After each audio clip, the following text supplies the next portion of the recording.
Welcome to episode 65 of Real Health Radio. You can find the links talked about as part of this episode in the show notes at www.7, all spelled out, so SEVEN health.com/65. Welcome to Real Health Radio. Health advice that's more than just about how you look. And here's your host, Chris Sandel.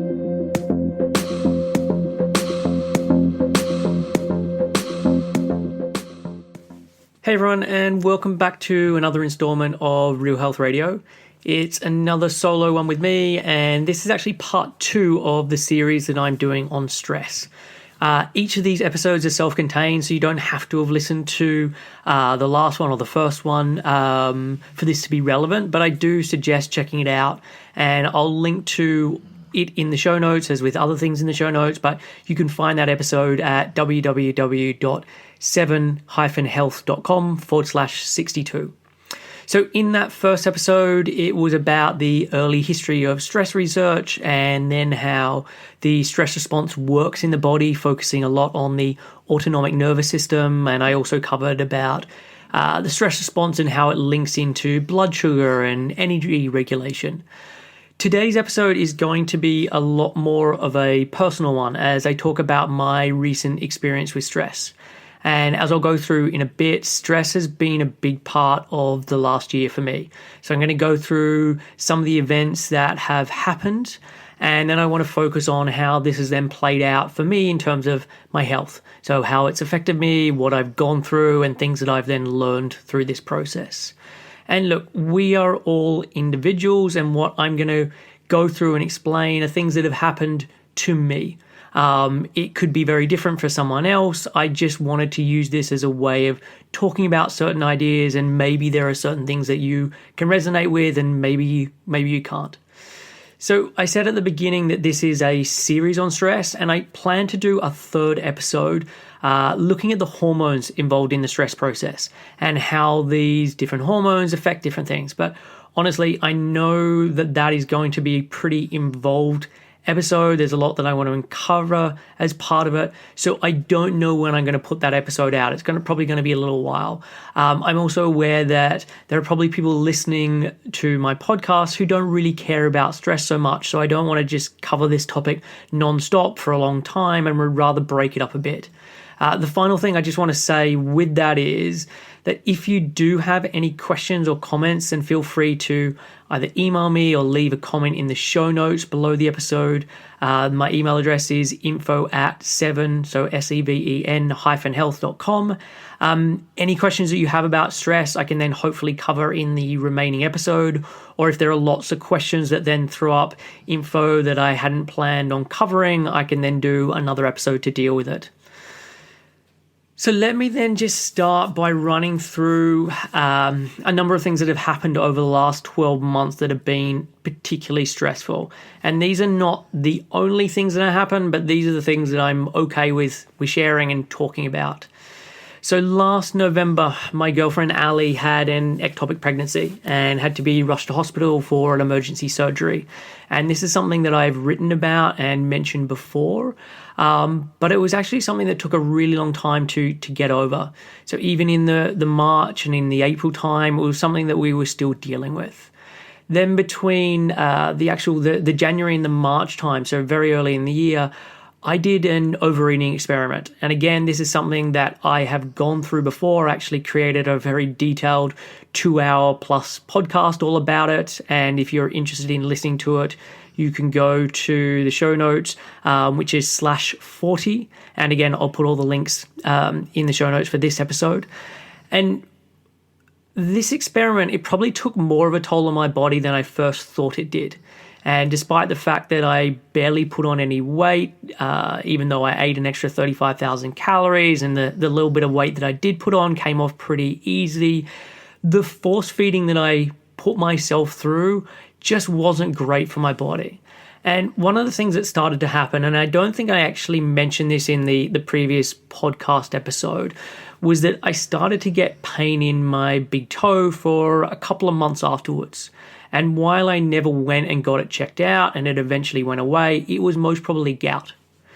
So even though I stopped the experiment back in the end of March, I was still getting these symptoms probably even until the June time. And they'd always be a lot worse if I had alcohol or red meat or prawns or other shellfish. I remember when I went away to San Sebastian and Hossega, which was a holiday I did in late May, and that most afternoons or evening times, the pain in my toe was pretty bad. And gout is connected with your liver and with your kidneys, and I definitely think that eating how I did as part of that experiment hadn't really been helpful for either of those. And the liver in particular is so important for good health for things like energy regulation and hormones and detoxification. Like, basically, good health is very dependent on liver health. These days, I very occasionally have issues with my big toe, and it's probably started going away, as I said, around about the June time. But I would say that this experiment was much more of a stress on my body than I originally gave it credit for. But it was really then in the July and the August time that the stress really ramped up. So at the very end of June and the start of July, I opened up my practice to new clients. So the start of the July time was really busy. I do free chats with people to work out if we're going to be a good fit for one another, if I'm going to be able to help them out, and if they really want to work with me. And so in the space of about 3 weeks, I probably spoke to like 25 or 26 people. And then about 20 of those people then became clients. So over the next couple of weeks, they would then start returning the forms. I would having to go through those forms, and I was then beginning to work with this new group of people alongside some of the previous clients that I was finishing off with or who I've kept on as long-term clients.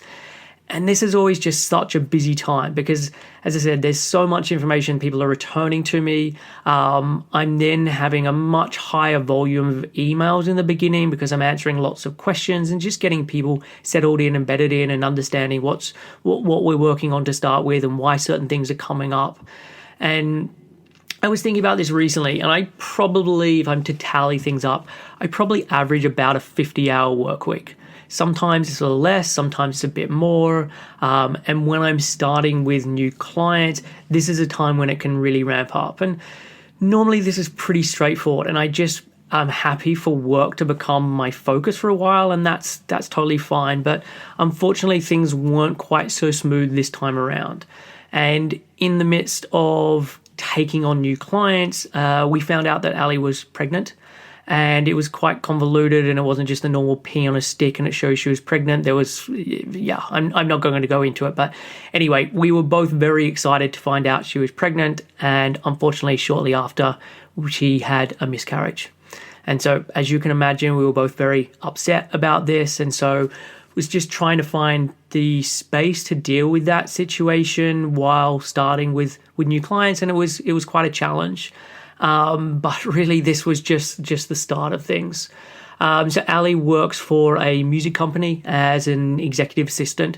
She looks after 2 directors for that company, and it's a smallish company. And while she hasn't been doing that role the whole time she's been there, she's worked at the company for basically a decade, except for a couple of years in the middle.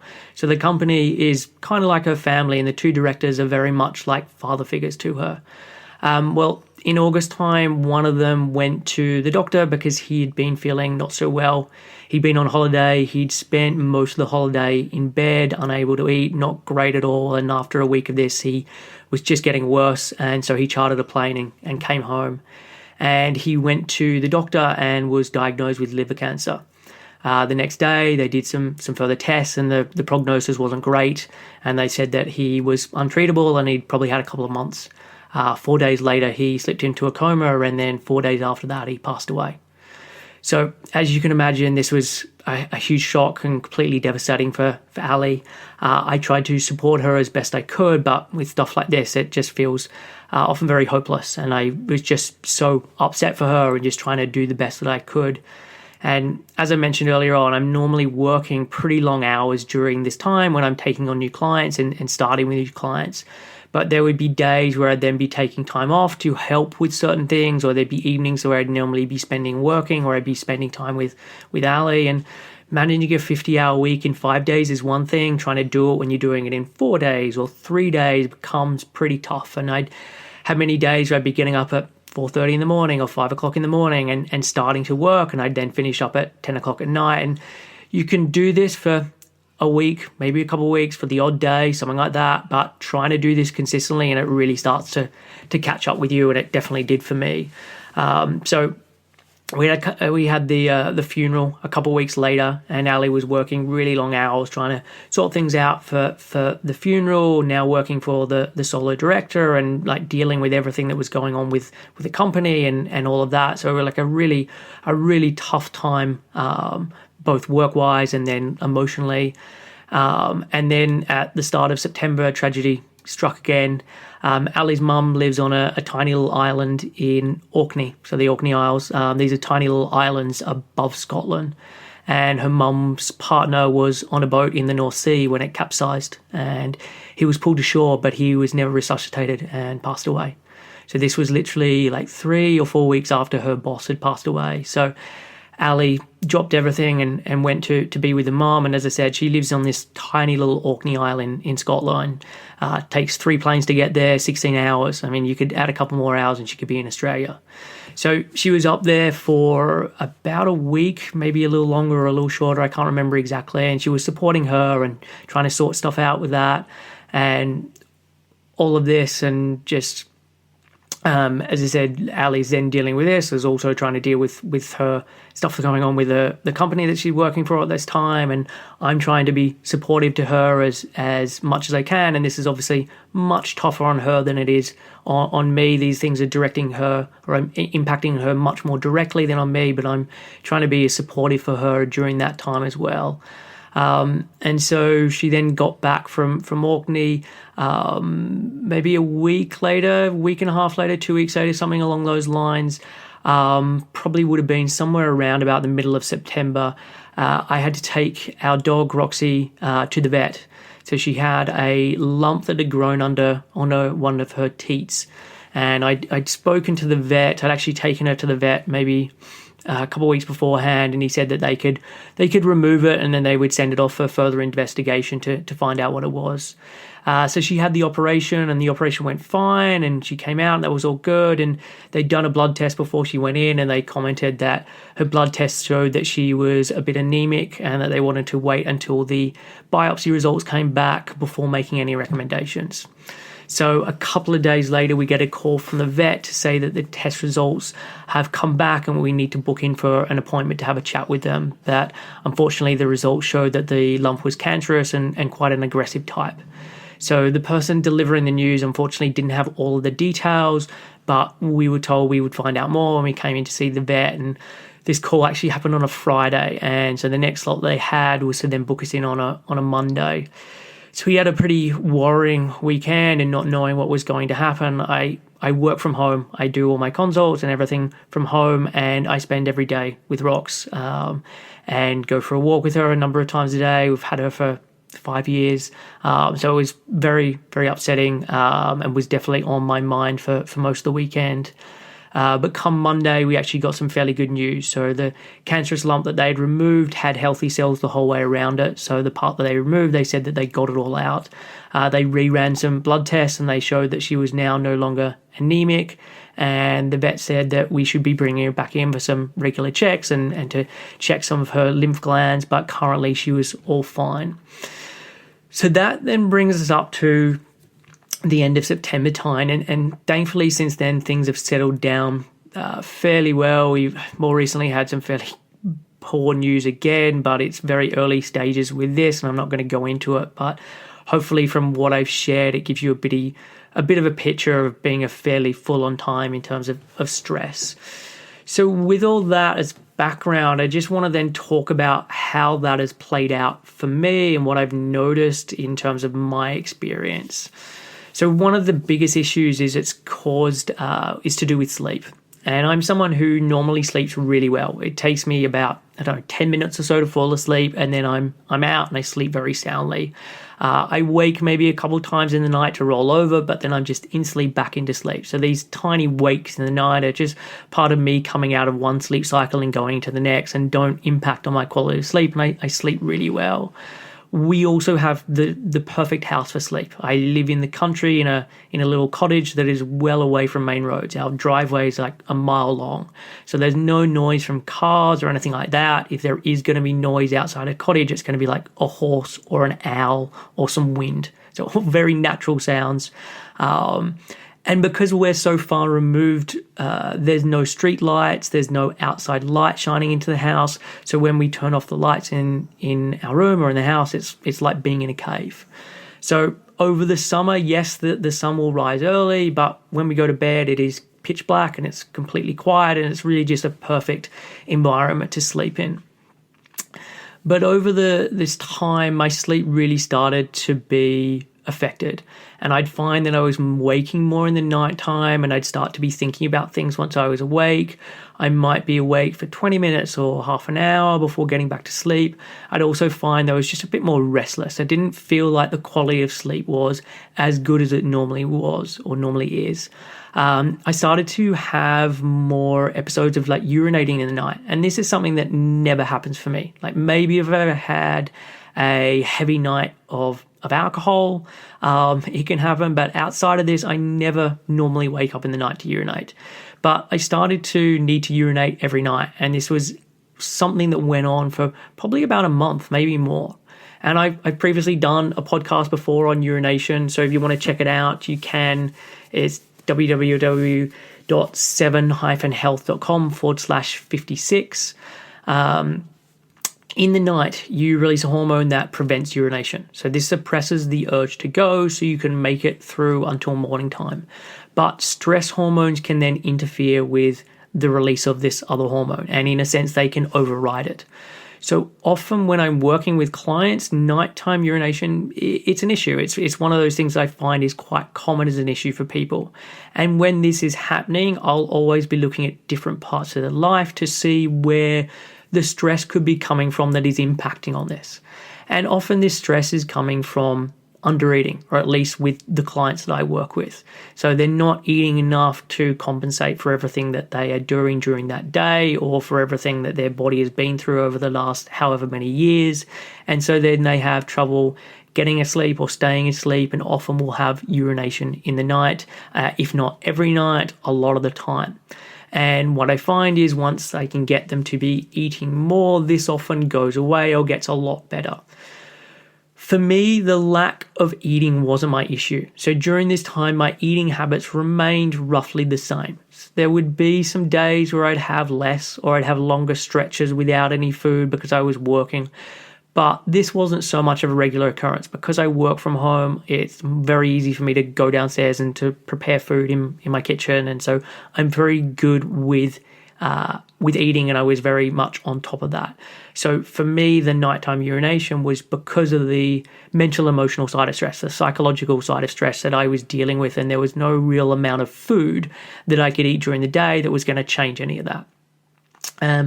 The urination also happened more often during the daytime as well. And I'd find that I was urinating much more frequently than usual. I'd also notice I was getting more cold hands and feet. And this is definitely something I'm noticing now more in the cooler time. It doesn't normally happen to me, but it is something that is happening more than this year than it really ever has. And it just indicates that I'm still on the mend. So thankfully, the nighttime urination has now stopped and my sleep is much better. But daytime urination is more frequent than it used to be, and that it really should be. And it indicates that I still have some work to do to get back to where I was. Energy-wise, things weren't as good as usual. So normally once I'm up, I'm good for the rest of the day. I'm normally pretty tired come like 9:30, 10 o'clock at night and ready for bed, but the rest of the time I feel really good. So I don't normally get 11 o'clock slump, 11 a.m. slump or a 3 p.m. slump. I can just go the whole way through and it's just pretty constant. But there were definitely days and times in the August and in September time when my energy in the afternoon was much worse. So I'd have a lunch and then an hour later I'd be really feeling tired. And I know that this can be quite common for a lot of people, but thankfully I don't normally experience it. But during this time it was happening a lot more frequently. And I noticed it also with playing golf. So I play a lot of golf over the summertime. I'm a member of a course that's not far from where I live, because there's so much daylight in the UK during the summer months. It's not dark until 9 or 9:30 at night. It means that I play a lot. So I'll play 2 or 3 times a week, and there'll be times on the weekends where I'll probably just play 36 holes on a day. So I like playing golf. It's one of the sports that I play a lot. And what I noticed is I was just struggling a lot more to be able to do this. And this would be sometimes on the physical side of things. I just noticed I was more tired when trying to play, but definitely on the mental side. So golf is quite a mental game. And I started to find that I just wasn't able to hold it together as well as I usually am. So I'd have a couple of poor shots and it would just get to me a lot more. And I just wasn't able to let things go in the way that I normally am. My digestion also took a bit of a bashing during August and September time in particular, and things started to get probably a bit looser than they normally are, or I'd find myself passing a stool 4 or 5 or 6 times a day. And I talk about this in the first podcast on stress, that digestion is one of the systems that is really impaired as part of the stress response. So digestion is much more about long-term health rather than short-term survival. So it's just less of a priority for the body in those moments of stress, and I definitely noticed that this was the case for me. I also noticed I started to get a lot of anxiety a lot more of the time, and this wasn't particularly strong, but it would just had this low-level, constant state of anxiety or overwhelm. And this is definitely not my normal state of being. I'm a pretty relaxed guy. I can just get on with things, and I'm good at finding the silver linings when things are going wrong. But during a lot of this time, I had much more of a difficult time with this stuff. And it just wouldn't take so much to set me off. I felt like I was much more fragile to stress or something going wrong. So something very minor would feel like a much bigger deal. And even though I could logically understand this while it was going on in the moment, it didn't really change the fact that it just affected me much more than normal or than usual. Having a dog really helped with this, though. It meant that I would be getting out each day and going for a walk in nature. I would be going twice a day, and I can categorically say that if I didn't have rocks, I wouldn't have done anywhere near as much walking or outside time, and things would have been a lot worse. So the anxiety was definitely there, but it was lessened by me getting outside and being in sunshine and in fresh air and in nature. My ability to concentrate with work was also affected. So I'm normally very good with just putting my head down and getting on with things. So writing an article, writing the podcast, getting back to emails, I'm just able to get on with it and things, and I'm very efficient and effective. But I found I was getting much more distracted. So things would be taking me much longer to get done. I would be wanting to check Facebook or Instagram for that momentary distraction despite having a ton that I needed to do. And this became a real vicious cycle because I'd have a lot to do, so I'd then be getting up earlier and I'd be working longer, or I'd be working weekends, but the more I'd continue to work and the less time I'd have off, the more inefficient I would get, and it just went on. And thankfully this didn't last too long before I saw where this was heading and saw what was going on. I just simply there wasn't enough time in the day for me to do what I hoped or what I'd previously been able to do, and so I needed to decide what was absolutely had to be done, and everything else could just fall by the wayside for a little. So work-wise, clients were my number one priority.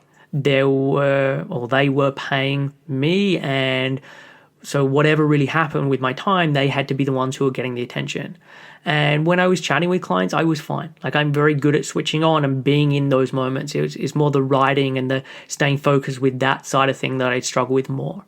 My number 2 priority work-wise was the podcast. I love doing the show, and each month it continues to increase in terms of downloads and the number of people following it.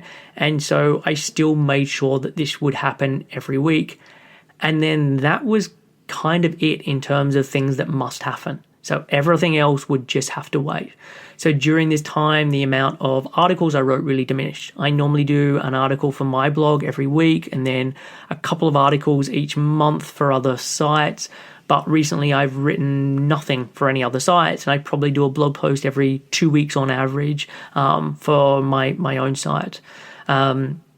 Emails also took a lot longer for me to get back to on. So with client emails, these were still definitely a priority, but there'd be some times where it'd take a little longer. But for everyone else, they were just going to have to wait. And normally if someone emails me, they'll get a response within a couple of days. More recently, it's been a week, sometimes 2 weeks, sometimes as long as a month. And I don't like this, but I just had to be realistic about what I could do. So if you've emailed me over this time and been surprised at the slow response time, like my apologies, these aren't normal. This is a real exception. But over the last couple of months, this is just what I had to do. And it would be always difficult with stuff like this. I'd always say something vague along the lines of like, things have been really busy lately, or I've had a lot going on at the moment, but that was kind of it. And the same thing with clients. They were coming to see me for help, and there was their stuff that I was wanting to deal with. So I didn't want to then be telling them about everything that I was going through in my life. So for some clients, I did mention it because it came up, or they'd been long-standing clients, or it just felt appropriate. But for most people, I didn't really mention anything. I just wanted it to be about them and keep focusing on them and their needs. And there are a number of things that I did during this time to try and make things better, or to ease the situation. One of the biggest things was just reminding myself that things would get better. So off my walks, I'd repeat to myself that this too shall pass. And I knew that we were going through a really bad run of things at the moment, and that it would get better soon. I was also very good at remembering all of the good things that I still have happening in my life. So like gratitude can be a really powerful antidote or reminder. And I was good at keeping this at the forefront of my mind. Normally on my morning walks, I'll run through things in my head that I'm really grateful for. And I made sure that this continued to happen. I kept up this practice throughout this whole period. I also kept reminding myself that there was nothing that I could do in the situation right now that would remove where I was. That with time it would get better, but at this moment I just had to sit with the discomfort. And this is strangely comforting, because rather than trying to constantly do something like anything just to take it away, I was okay with knowing that it would eventually happen, and I just had to let it be. That like no matter how much I went for walks, or how much I did meditation, or how much good food I ate that day, things were still going to be pretty shitty at the moment. And that yes, I should be doing all of these things, but not expect them to instantly cure me. And not feeling okay at the moment wasn't because I was doing something wrong. It was just part of where I was at and what was going on. And I think this is important for people to remember as well. Like so often clients will start to make improvements and feel like they are doing all the things right, but the results just aren't there. And often in these cases, it's not because they're doing something wrong. It's just that they need to give it more time. That they might be doing the exact right thing to support their body today, but they need to keep doing it for another 4 weeks or 6 weeks or whatever it may be, and then they'll really notice a difference. Or the other mistake is trying to solve every issue through dietary changes. So they could be working way too many hours each week. They could be having some huge emotional issues going on in terms of their relationship. They could have huge amounts of psychological stress coming from issues relating to self-esteem or where their life is going, or lots of different areas. And as a remedy to try and deal with this, they focus on diet. And in all of these cases, there are going to be dietary changes that can help. Like, there's no question about this. But the dietary change is only going to be part of it, and often it can be quite a small part of it. Because if all of this other stuff is continuing on, and this is where the real stress is coming from, it doesn't matter how much or how amazing someone's diet is, they're only going to get so far. So I regularly say that changes in diet will only get you so far, and I really do believe it. Like, my job is being a nutritionist, but even though with that in mind, I know the limitations that dietary changes can make, especially when this isn't the bulk reason for why someone is feeling the way that they are. I definitely started to treat myself with even more compassion than usual. So when I was feeling tired in the afternoon, or when I was waking in the night, or if my digestion wasn't great, I tried to not get annoyed. I just reminded myself that I was doing the best I could at the moment and that things would get better soon. And this wasn't always so easy. I really did notice that my self-talk became a lot more negative as things got worse. And the self-talk wasn't so much directed at like me being worthless or useless or anything along those lines. It was just relating to like how overwhelmed I felt and how much there was to get done and the situation kind of bigger picture-wise. But I started listening to a lot of podcasts when out walking to help with this. I'd find shows where people were telling stories about their life and things that they've had to overcome and the real struggles they've been through, and people who'd gone through things that were much worse than what I was dealing with. And this just helped to keep things in perspective. And again, it didn't take away the pain or didn't take away the difficulty of the situation, but it helped to remind me that things would get better and that I would make it out the other side. Brene Brown has a really great lecture on Audible called The Power of Vulnerability. I think it was recorded between her writing The Gifts of Imperfection, but prior to Daring Greatly coming out. And it's her delivering a workshop, and it's about 6 hours long, and just really packed full of very helpful information. And so I found it very useful to listen to, and I've subsequently recommended it to lots of clients. So I definitely recommend checking that out. And look, while I'm in a much better place now, mentally, emotionally, and look, there's still work to be done there, but physically, there's definitely more room for improvement. And I really I'm at the place where I know I just need an extended holiday and some time off, and then things will get back to usual. And so that's what I'm going to be doing. I'm taking off just shy of 4 weeks over the Christmas time. On the 16th of December, Ali and I are heading to Thailand for a week. And then on the 23rd of December, we're heading out to Sydney for a bit over 2 weeks. So lots of time in the sun, lots of relaxation. And really between the middle of December and the early part of January, I'm going to be taking it pretty easy so I can start 2017 in a better way than this year has been. So before I wrap this up, I just want to say one final thing. My reason for doing this is to demonstrate that I am just like everyone else. I struggle with difficult times in my life and times where my health suffers. I am definitely not immune to that. And while this year has been tough, this is just life. Like what I've gone through is the everyday suffering, ordeals, stuff that people have to face at different times in their life. And I think often online people can portray this image of having everything all together and all sorted out. And when you're following this, you can start to feel like you must be doing something wrong because your life doesn't match up. And at some point you'll get to this hallowed place, but at the moment you're just not there. But the reality is everyone's life is pretty tough and messy, and there'll be times when things are better and there'll be times when things are worse. But when you're looking through the highlight reel that are people's lives on Facebook or Instagram, remind yourself that you really don't know what's going on behind closed doors. And no matter how much you convince yourself that their life is so much better or so much easier, you don't know if this is true for sure, and things could be very different to how it seems. So that is it for this week's show. I've given you a bit of an insight into my life over the last 12 months and some of the struggles I've been dealing with. My hope is that it helps in some way, whether that's being you being able to identify certain symptoms that you're also dealing with and can link them into stress, or maybe it just burst the bubble that I've got some easy, perfect health life because I'm some nutritionist, and that's definitely not the case. So next week, as always, I'll be back with another show. But until then, look after yourself, and I will catch you next Thursday. Thanks for listening to Real Health Radio. If you are interested in more details, you can find them at the 7 Health website. That's www.7health.com.